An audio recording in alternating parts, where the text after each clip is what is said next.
एक शख्स का जिक्र आया बदर में, मुतअम बिन अदी का, काफिर है, मुसलमान नहीं हुआ, बदर में उसका जिक्र आया। ज़रा देखिए जिक्र कैसे आया। नबी अकरम सल्लल्लाहु ताला अलैहि वसल्लम जब ताइफ से वापस आए ना, तो जब कोई शहर से जाता था वापस आता था तो किसी की पनाह में आता था ताकि फिर उसे तकलीफ़ ना दे, उस दौर का रिवाज था।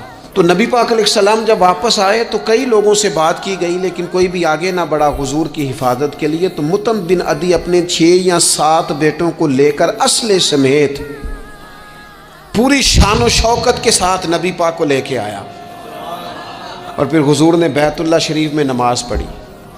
वक्त गुजर गया, एक दौर की बात थी, एक बात थी, वो दौर गुजर गया। उसके बाद बड़े दौर आए, अल्लाह ने मेराज अता की, हुजूर यहाँ आ गए मदीना तैयबा में, यहाँ सैकड़ों लोग मुसलमान हुए, बदर में अल्लाह ने फतह दी। जब बदर के कैदियों की बात चल रही थी ना,